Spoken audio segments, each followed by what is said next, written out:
and gentlemen, I want to introduce to you an international poet, a man who has come from the other side of the River Tyne. That's right. He is Nick Price. Price!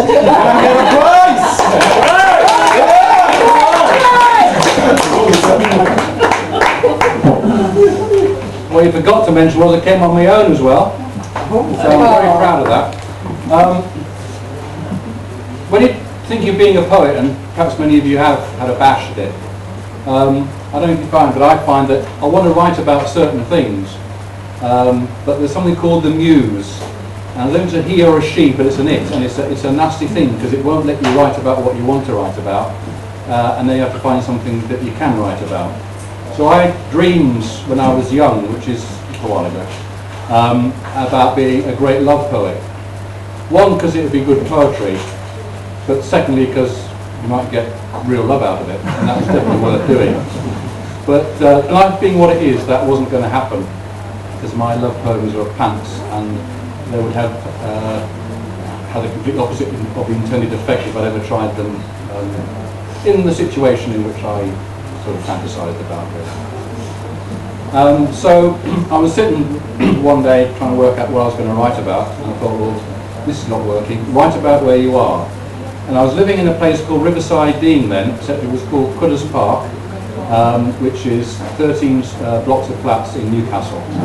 And those of you who watch old television programmes, or maybe a little older than you want to admit, may remember it's the opening scene of the Lightly Lads, apparently. So I'm told. So I wrote this poem, and it's called High Rise. When I get home late at night, I don't expect to have to fight with a man upstairs who's beating up his wife. When I'm heading for my bed, I don't need to have to tread in a pool of piss to get to my front door. High rise, you get on my nerves. High rise, you're bringing me down. I've got rain through the roof, I've got damp through the floor, a room with a view and fungus on the walls. Downstairs they're dying of cold and getting choked with the mould. There's no way out except in a 6-foot box. High rise, you get on my nerves. High rise, you're bringing me down. If Dan the man had delivered his master plan, he'd be manic depressive in a lithium haze. Homes fit for heroes and for villains and kings, promises broken by money and power. If pigs could fly, we'd all be sprouting wings. High rise, you get on my nerves. High rise, you're bringing me down to the ground.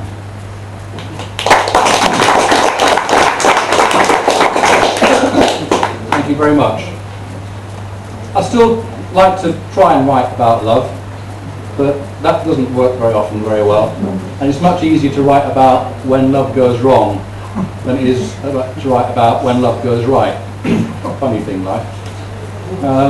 And this poem is called Miss You Anymore, and it's about when things go wrong. You seemed surprised. You didn't realise your self-delusion staring in your eyes.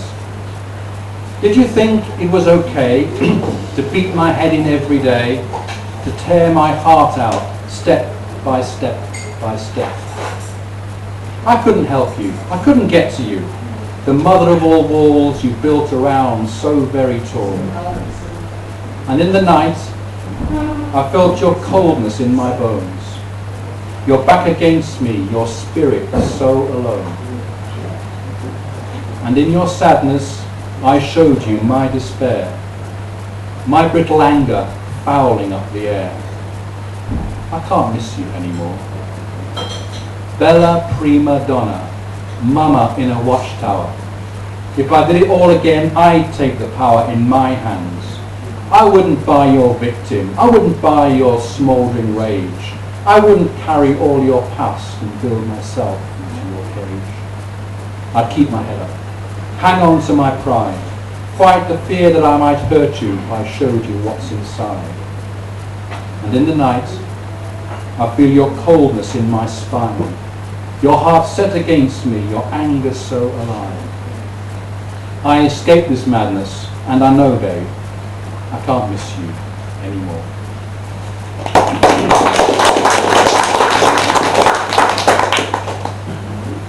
As Wor Poets, we have a concern that our muse stays positive and helps us write good poems. But like all things in life, there's good and bad. There's God and the devil, and there's good and evil, and all those sort of things. And there's good muses and bad muses. And what we're worried about is that there may be a bad muse around, in disguise, dressed perhaps in some form we wouldn't recognise. So this poem is about a bad muse who may be stalking, and he may be here tonight. It's called The Imposter.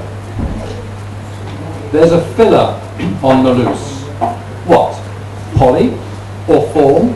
Or bag? Or glass? Or dustbin? Or stadium? Or sandwich? Or tank? Or tooth? Or questionnaire? Or philharmonic? No, a poetry reading filler, armed to the teeth with verbiage, barging his way in where angels did just tread, determined to upstage them with poor verse badly read, with no regard for rhyme or meter, no concern for grammar or syntax, no worries about etiquette or form, and with no fear of causing alarm. He stalks the northeast, looking out for poets who perform real art, from time to tease, from tweed to ooze, bringing inspiration to folks like yous.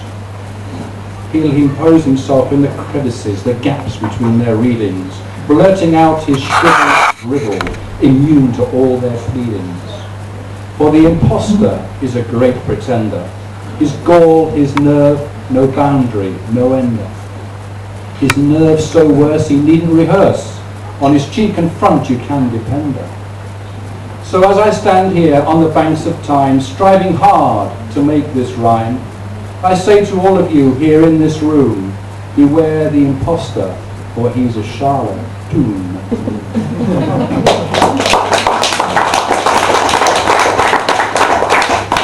Thank you very much. And the last one for me is a real stab at a love poem, and I don't care if it doesn't work.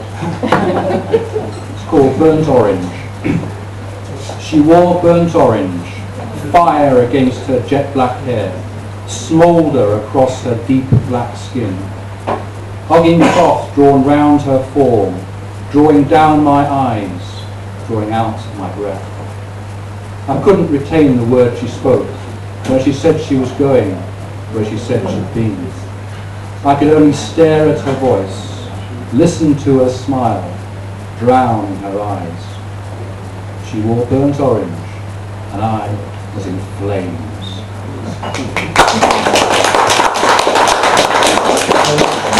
Thank you very much, Nick Price, ladies and gentlemen.